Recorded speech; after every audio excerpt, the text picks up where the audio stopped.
हरे कृष्णा, राधे राधे। नमस्कार दोस्तों, आप सभी को सावन पूर्णिमा की हार्दिक शुभकामनाएं। आप सभी के ऊपर भगवान शिव की कृपा सदा सर्वदा बनी रहे, इसी मंगल कामना के साथ आज के वीडियो का शुरुआत करती हूँ। तो एक बार प्रेम से बोलिए श्री सत्यनारायण भगवान की जय।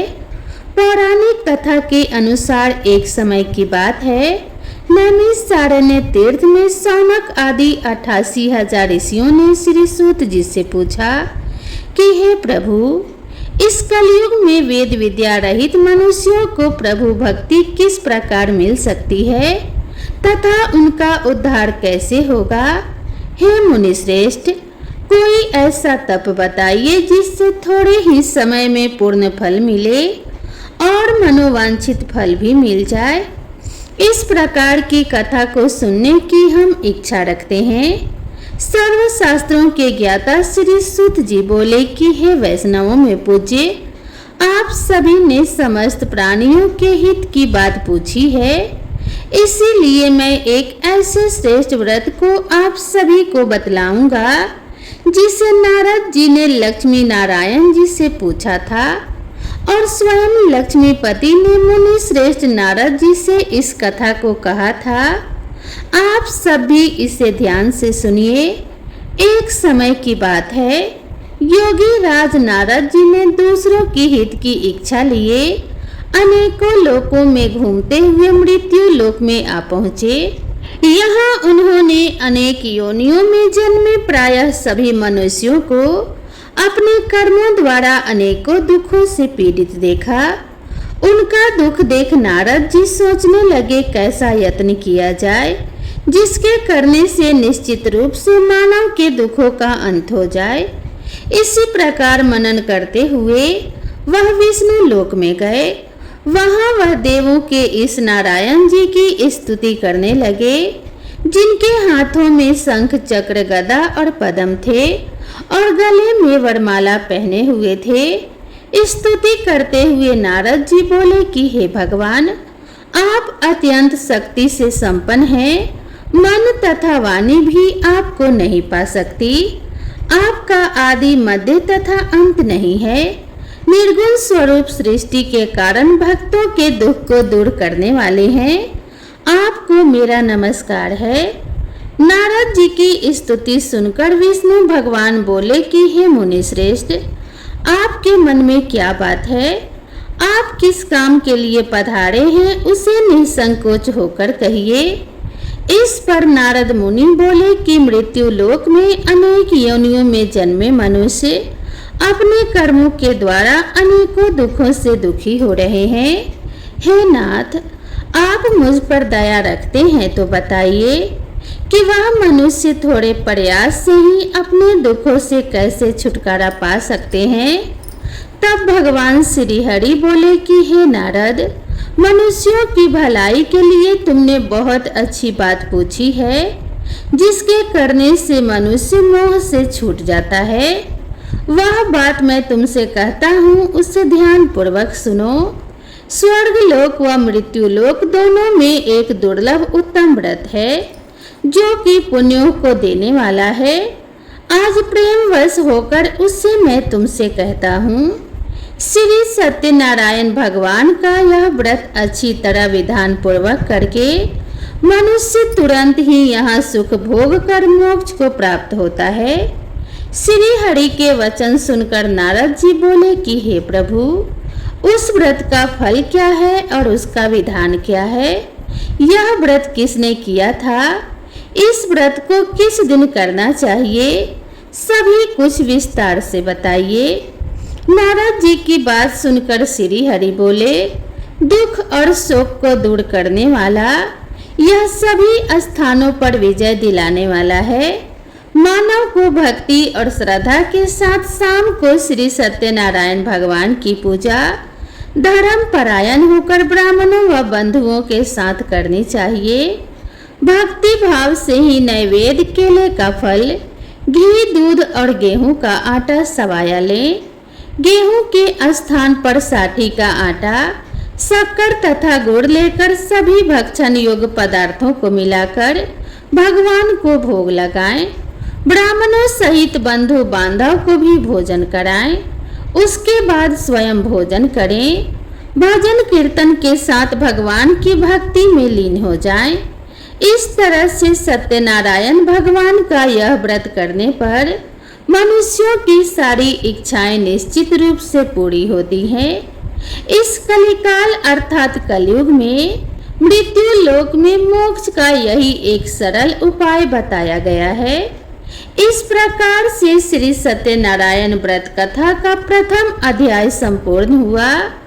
आप लोग बड़ी श्रद्धा और प्रेम से बोलिए श्री सत्यनारायण भगवान की जय। अब आइए श्रवण करते हैं सत्यनारायण व्रत कथा का दूसरा अध्याय। श्री सूत जी बोले कि हे ऋषियों, जिसने सबसे पहले इस व्रत को किया था, मैं उसका इतिहास कहता हूँ, इसे ध्यान से सुनो। सुंदर काशीपुरी नगरी में एक अत्यंत निर्धन ब्राह्मण रहता था। भूख प्यास से परेशान वह धरती पर घूमता रहता था। ब्राह्मणों से प्रेम करने वाले भगवान ने एक दिन ब्राह्मण का वेश धारण कर उसके पास जाकर पूछा कि हे विप्र, नित्य दुखी होकर तुम पृथ्वी पर क्यों घूमते हो? दीन ब्राह्मण बोला, मैं निर्धन ब्राह्मण हूँ, भिक्षा के लिए धरती पर घूमता रहता हूँ। हे भगवान, यदि आप इसका कोई उपाय जानते हो तो मुझे बताइए। वृद्ध ब्राह्मण बोले कि सत्यनारायण भगवान मनोवांछित फल देने वाले हैं, इसीलिए तुम उनका पूजन करो। इसे करने से मनुष्य सभी दुखों से मुक्त हो जाता है। वृद्ध ब्राह्मण बनकर आए सत्यनारायण भगवान उस निर्धन ब्राह्मण को व्रत का सारा विधान बताकर अंतर्ध्यान हो गए। ब्राह्मण मन ही मन सोचने लगा कि जिस व्रत को वृद्ध ब्राह्मण करने को कहा गया है, मैं उसे अवश्य करूंगा। यह निश्चय करने के बाद उसे रात में नींद नहीं आई। वह सवेरे उठकर श्री सत्यनारायण भगवान के व्रत का निश्चय कर भिक्षा के लिए चला गया। उस दिन निर्धन ब्राह्मण को भिक्षा में बहुत धन मिला, जिससे उसने बंधु बांधव के साथ मिलकर श्री सत्यनारायण भगवान का व्रत संपन्न किया। भगवान सत्यनारायण का व्रत संपन्न करने के बाद वह निर्धन ब्राह्मण सभी दुखों से मुक्त हो गया और अनेक प्रकार की संपत्तियों से युक्त हो गया। उसी समय से यह ब्राह्मण हर माह इस व्रत को करने लगा। इस तरह से सत्यनारायण भगवान के व्रत को जो मनुष्य करेगा, वह सभी प्रकार के पापों से छूटकर मोक्ष को प्राप्त होगा। जो मनुष्य इस व्रत को करेगा, वह सभी दुखों से मुक्त हो जाएगा। सूत जी बोले, इस तरह से नारद जी से नारायण जी का कहा हुआ श्री सत्यनारायण व्रत को मैंने तुमसे कहा। हे विप्रो, मैं अब और क्या कहूँ? ऋषि बोले, हे मुनिवर, संसार में उस विप्र से सुनकर और किस किस ने इस व्रत को किया, हम सब इस बात को सुनना चाहते हैं। इसके लिए हमारे मन में श्रद्धा का भाव है। सूत जी बोले कि हे मुनियों, जिस जिसने इस व्रत को किया है वह सब सुनो। एक समय वही विप्र धन और ऐश्वर्य के अनुसार अपने बंधु बांधव के साथ इस व्रत को करने को तैयार हुआ। उसी समय एक लकड़ी बेचने वाला बूढ़ा आदमी आया और लकड़ियां बाहर रखकर अंदर ब्राह्मण के घर में गया। प्यास से दुखी लकड़हारा उन्हें व्रत करते देख प्रणाम कर पूछने लगा कि आप यह क्या कर रहे हैं तथा इसे करने से क्या फल मिलेगा, कृपया मुझे भी बताइए। ब्राह्मण ने कहा कि हे राजन, सब मनोकामनाओं को पूरा करने वाला यह सत्यनारायण भगवान का व्रत है। इनकी कृपा से ही मेरे घर में धन्य धान्य आदि की वृद्धि हुई है। विप्र से सत्यनारायण व्रत के बारे में जानकर लकड़हारा बहुत प्रसन्न हुआ। चरणामृत लेकर वह प्रसाद खाने के बाद अपने घर गया। लकड़हारे ने अपने मन में संकल्प लिया कि आज लकड़ी बेचने से जो धन मिलेगा उसी से मैं श्री सत्यनारायण भगवान का उत्तम व्रत करूंगा। मन में इस विचार को लेकर बूढ़ा आदमी सिर पर लकड़ियां रखकर उस नगर में बेचने गया जहां धनी लोग ज्यादा रहते थे। उस नगर में उसे अपनी लकड़ियों का दाम पहले से 4 गुना अधिक मिला। बूढ़ा प्रसन्नता के साथ दाम लेकर केले, शक्कर, घी, दूध, दही और गेहूं का आटा लिया और सत्यनारायण भगवान के व्रत की अन्य सामग्रियां लेकर अपने घर गया। वहां उसने अपने बंधु बांधवों को बुलाकर विधि विधान से श्री सत्यनारायण भगवान का व्रत और पूजन किया। इस व्रत के प्रभाव से वह बूढ़ा लकड़हारा धन, पुत्र आदि से युक्त होकर संसार के समस्त सुख भोग कर अंत काल में बैकुंठ धाम को चला गया। इसी प्रकार श्री सत्यनारायण व्रत कथा का दूसरा अध्याय संपूर्ण हुआ। आप लोग बड़े श्रद्धा और प्रेम से बोलिए श्री सत्यनारायण भगवान की जय। अब आइए श्रवण करते हैं श्री सत्यनारायण व्रत कथा का तीसरा अध्याय।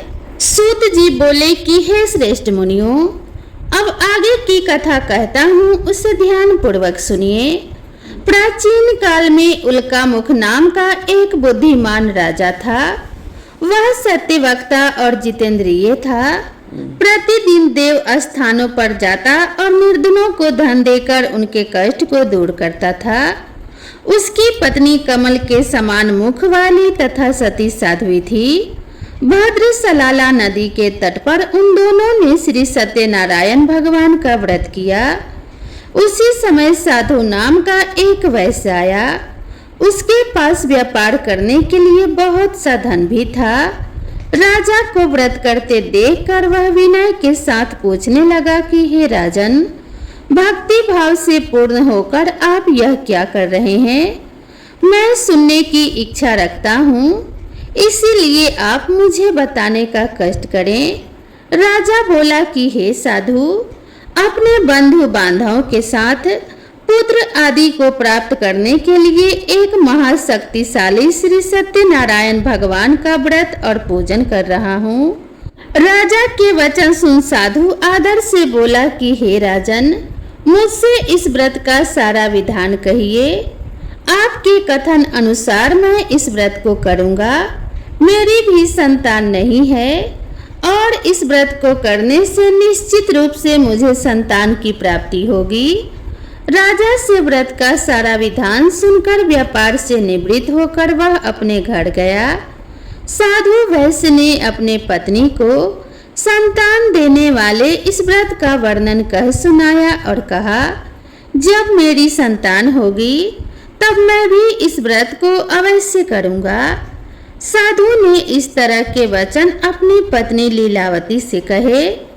एक दिन लीलावती पति के साथ आनंदित हो संसारिक धर्म में प्रवृत्त होकर श्री सत्यनारायण भगवान की कृपा से गर्भवती हो गई। 10वें महीने में उसके गर्भ से एक सुंदर कन्या ने जन्म लिया। दिनों दिन वह बालिका ऐसे बढ़ने लगी जैसे शुक्ल पक्ष का चंद्रमा बढ़ता हो। माता पिता ने अपने कन्या का नाम कलावती रखा। एक दिन लीलावती ने मीठे शब्दों में अपने पति को याद दिलाया कि आपने श्री सत्यनारायण भगवान का व्रत जिसको करने का संकल्प लिया था, उसे करने का समय आ गया है। साधु बोला कि हे प्रिय, इस व्रत को मैं उसके विवाह पर करूँगा। इस प्रकार अपनी पत्नी को आश्वासन देकर वह नगर को चला गया। कुछ वर्षों के तत्पश्चात कलावती शादी के योग्य हो गई। साधु ने एक बार नगर में अपने कन्या को सखियों के साथ देखा तो तुरंत ही पुरोहित को बुलाया और कहा, मेरी कन्या विवाह योग्य हो गई है, इसके लिए योग्य वर देख कर आओ। साधु की बात सुनकर पुरोहित कंचन नगर में पहुंचा और वहां देखभाल कर लड़की के लिए सुयोग्य वर ढूंढा। साधु ने बंधु बांधवों को बुलाकर अपने पुत्री का विवाह कर दिया। लेकिन दुर्भाग्य की बात यह थी कि साधु ने अभी भी श्री सत्यनारायण भगवान का व्रत नहीं किया। इस पर श्री सत्यनारायण भगवान क्रोधित हो गए और श्राप दिया कि साधु को अत्यधिक दुख मिले। अपने कार्य में कुशल साधु बनिया जमाई को लेकर समुद्र के पास स्थित रत्नापुर नगर में गया। वहां जाकर ससुर दामाद दोनों मिलकर चंद्रकेतु नामक राजा के नगर में व्यापार करने लगे। एक दिन भगवान श्री सत्यनारायण की माया से एक चोर राजा का धन चुराकर भाग रहा था। उसने राजा के सिपाहियों को अपना पीछा करते देख चुराया हुआ धन वहां रख दिया, जहां साधु अपने जमाई के साथ ठहरा हुआ था। राजा के सिपाहियों ने साधु वैश्य के पास राजा का धन पड़ा देखा तो ससुर जमाई दोनों को बांधकर प्रसन्नता से राजा के पास ले गए और कहा, महाराज, हम दोनों चोरों को पकड़ लाए हैं, आप आगे की कार्रवाई की आज्ञा दें। राजा की आज्ञा से उन दोनों को कारावास में डाल दिया गया और उनका सारा धन भी उनसे छीन लिया गया। श्री सत्यनारायण भगवान के श्राप से साधु की पत्नी भी बहुत दुखी हुई। घर में जो धन रखा था उसे चोर चुरा ले गए। शारीरिक तथा मानसिक पीड़ा व भूख प्यास से अति दुखी होकर कलावती एक ब्राह्मण के घर गई। वहां उसने श्री सत्यनारायण भगवान का व्रत होते देखा और कथा भी सुनी। वह प्रसाद ग्रहण कर रात को घर वापस आई। माता ने कलावती से पूछा कि हे पुत्री, अब तक तुम कहाँ थी? तेरे मन में क्या चल रहा है? कलावती ने अपनी माता से कहा कि हे माता, मैंने एक ब्राह्मण के घर में श्री सत्यनारायण भगवान का व्रत अनुष्ठान होते देखा है। कन्या के वचन सुनकर लीलावती भगवान के पूजन की तैयारी करने लगी। लीलावती ने परिवार व बंधुओं सहित श्री सत्यनारायण भगवान का पूजन किया और उनसे वर मांगा कि हे प्रभु, मेरे पति तथा जमाई शीघ्र घर आ जाएं। साथ ही यह भी प्रार्थना की कि हम सबका अपराध भगवान क्षमा करें। श्री सत्यनारायण भगवान इस व्रत से संतुष्ट हो गए और राजा चंद्रकेतु को सपने में दर्शन देकर कहा कि जिसे तुमने पकड़ के रखा है वह राजा है और वह निर्दोष है, उसे क्षमा कर दो। अगर तुमने ऐसा नहीं किया तो मैं तुम्हारे राज्य को नष्ट कर दूंगा। राजा को यह सब कहकर श्री सत्यनारायण भगवान अंतर्ध्यान हो गए। प्रातः काल सभा में राजा ने अपना सपना सुनाया। फिर बोले, वनिक पुत्रों को कैद से मुक्त कर सभा में ले आओ। दोनों ने आते ही राजा को प्रणाम किया। राजा अत्यंत मधुर वाणी में बोले कि हे महानुभावों, दुर्भाग्य से ऐसा कठिन दुख तुम्हें प्राप्त हुआ है, लेकिन अब तुम्हें कोई भय नहीं है। ऐसा कहकर राजा ने उन दोनों को नए वस्त्र और आभूषण पहनाए और जितना धन उनका लिया था उससे 2 गुना धन वापस कर दिया। दोनों वैसे अपने घर को चल दिए। इस प्रकार से श्री सत्यनारायण व्रत कथा का 3रा अध्याय यहीं पर संपूर्ण हुआ। तो बड़े श्रद्धा और प्रेम से बोलिए श्री सत्यनारायण भगवान की जय। अब आइए श्री सत्यनारायण भगवान की कथा का 4था अध्याय सुनते हैं। सूत जी बोले, वैश्य ने मंगल चार कर अपनी यात्रा आरंभ की और अपने नगर की ओर चल दिए। उनके थोड़ी दूर जाने के बाद एक दंडी वेशधारी श्री सत्यनारायण भगवान ने उनसे पूछा कि हे साधु, तेरी नाव में क्या है? व्यापारी हंसता हुआ बोला कि हे दंडी, आप क्यों पूछते हो, क्या धन लेने की इच्छा है? मेरी नाव में तो बेल और पत्ते भरे हुए हैं। वैश्य के कठोर वचन सुनकर दंडी बने श्री सत्यनारायण भगवान बोले, तुम्हारे वचन सत्य हो। दंडी ऐसा वचन कहकर वहां से दूर चले गए और कुछ दूर जाकर समुद्र के किनारे बैठ गए।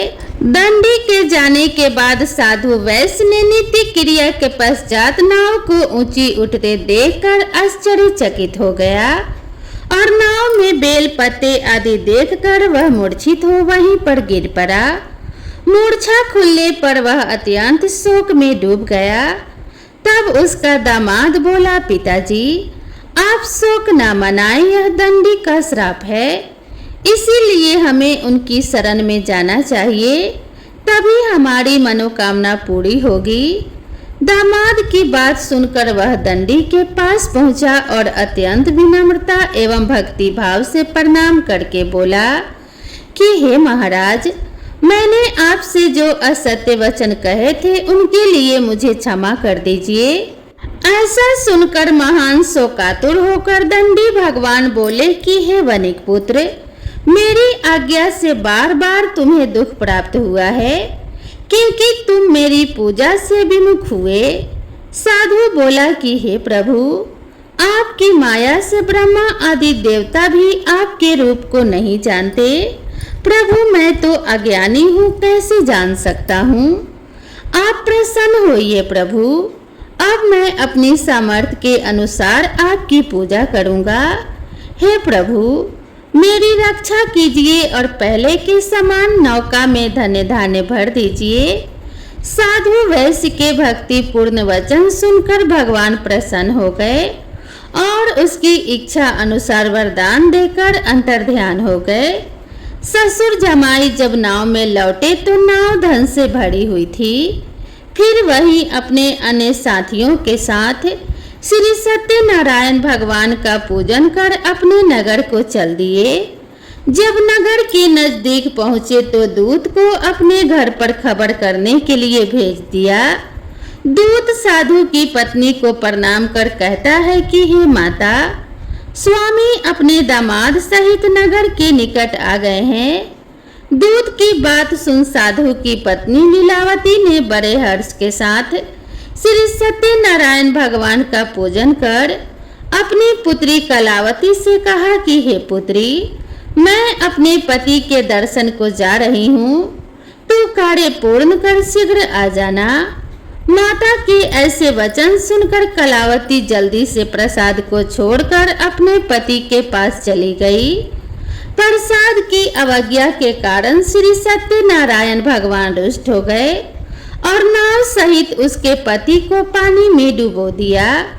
कलावती अपने पति को वहां न पाकर रोती हुई जमीन पर गिर गई। नाव को डूबा हुआ देखकर और कन्या को रोता हुआ देखकर साधु दुखी होकर बोला कि हे प्रभु, मुझसे तथा मेरे परिवार से जो भी भूल हुई है उसे क्षमा करें। साधु के दीन वचन सुनकर श्री सत्यनारायण भगवान प्रसन्न हो गए और आकाशवाणी हुई कि हे साधु, तेरी कन्या ने मेरे प्रसाद को छोड़कर मेरा अपमान किया है। वह प्रसाद छोड़कर आई है, इसीलिए उसका पति अदृश्य हो गया है। यदि वह घर जाकर प्रसाद खाकर लौटती है तो उसे उसका पति अवश्य मिलेगा। ऐसी आकाशवाणी सुनकर कलावती घर पहुंचकर प्रसाद ग्रहण करती है और फिर आकर अपने पति का दर्शन करती है। इसके बाद साधु अपने बंधु बांधव सहित श्री सत्यनारायण भगवान का विधि विधान से पूजन करता है। इस लोक का सुख भोगने के बाद अंत में स्वर्ग जाता है। इस प्रकार से श्री सत्यनारायण भगवान व्रत कथा का चतुर्थ अध्याय संपूर्ण हुआ। बड़े ही श्रद्धा और प्रेम से बोलिए श्री सत्यनारायण भगवान की जय। अब आइए श्री सत्यनारायण भगवान की कथा का 5वां अध्याय सुनते हैं। सूत जी बोले कि हे ऋषियों, मैं और भी एक कथा सुनाता हूँ, उसे भी ध्यान पूर्वक सुनो। प्रजा पालन में लीन तुंगध्वज नाम का एक राजा था। उसने भी भगवान का प्रसाद त्याग कर बहुत दुख सहन किया। एक बार वन में जाकर वन्य पशुओं को मारकर वह वट के पेड़ के नीचे आया। वहां उसने ग्वालों को भक्ति भाव से अपने बंधुओं सहित सत्यनारायण भगवान का पूजन करते देखा। अभिमानवश राजा उन्हें देखकर भी पूजा स्थल पर नहीं गया और न ही उसने भगवान को नमस्कार किया। ग्वालों ने राजा को प्रसाद दिया, लेकिन उसने वह प्रसाद नहीं खाया और प्रसाद को वहीं छोड़कर अपने नगर को चला गया। जब वह नगर में पहुंचा तो वहां सब कुछ तहस नहस हो चुका था। वह राजा शीघ्र ही समझ गया कि यह सब भगवान ने ही किया है। वह दोबारा ग्वालों के पास पहुंचा और विधि पूर्वक पूजा करके प्रसाद खाया तो श्री सत्यनारायण भगवान की कृपा से सब कुछ पहले जैसे हो गया। दीर्घ काल तक सुख भोगने के बाद मरणों उपरांत उसे स्वर्ग लोक की प्राप्ति हुई। जो मनुष्य परम दुर्लभ इस व्रत को करेगा अथवा सुनेगा, भगवान श्री सत्यनारायण की अनुकंपा से उसे धन्य धान्य की प्राप्ति होगी। सत्यनारायण भगवान की कृपा से निर्धन धनी हो जाता है और दुर्बल बलवान हो जाता है। संतानहीन मनुष्य को संतान सुख मिलता है और सारे मनोरथ पूर्ण होने पर मानव अंतकाल में वैकुंठ धाम को जाता है। सूत जी बोले, जिन्होंने पहले इस व्रत को किया अब उनके दूसरे जन्म की कथा भी सुनिए। सतानंद नामक ब्राह्मण ने सुदामा के रूप में जन्म लेकर भगवान श्री कृष्ण की भक्ति कर मोक्ष प्राप्त किया। उल्कामुख नाम के महाराज राजा दशरथ बने और श्री रंगनाथ का पूजन कर वैकुंठ को प्राप्त हुए। साधु नाम के वैश्य ने धर्मात्मा व सत्य प्रतिज्ञ राजा मोरध्वज बनकर अपने पुत्र को आड़े से चीर कर मोक्ष को प्राप्त हुए। महाराजा तुंगध्वज स्वयंभू मनु हुए। उन्होंने बहुत से लोगों को भगवान की भक्ति में लीन कर मोक्ष प्राप्त किया। लकड़हारा भील अगले जन्म में निषाद राजा हुआ, जिसने भगवान श्री राम के चरणों की सेवा कर मोक्ष प्राप्त किया। इस प्रकार से श्री सत्यनारायण व्रत कथा का 5वां अध्याय संपूर्ण हुआ। बड़ी ही श्रद्धा और प्रेम से बोलिए श्री सत्यनारायण भगवान की जय। बोलिए श्री सत्यनारायण भगवान और श्री लक्ष्मी नारायण की जय। श्रोताओं, पूरी सत्यनारायण व्रत कथा का निहितार्थ यह है कि लौकिक एवं परलौकिक हितों की साधना के लिए मनुष्य को सत्य आचरण का व्रत लेना चाहिए। सत्य ही भगवान है, सत्य ही विष्णु है। लोक में सारी बुराइयों, सारे कलेश, सारे संघर्षों का मूल कारण है सत्य आचरण का अभाव। श्री सत्यनारायण व्रत कथा पुस्तिका में इस संबंध में एक श्लोक है, जिसका अर्थ है कि सत्यनारायण व्रत का अनुष्ठान करके मनुष्य सभी दुखों से मुक्त हो जाता है। कली काल में सत्य की पूजा विशेष रूप से फलदायी है। सत्य के नाम अनेक हैं, यथा सत्यनारायण, सत्य देवता सनातन, सत्य रूपी भगवान विष्णु कलयुग में अनेक रूप धारण करके लोगों को मनोवांछित फल देंगे।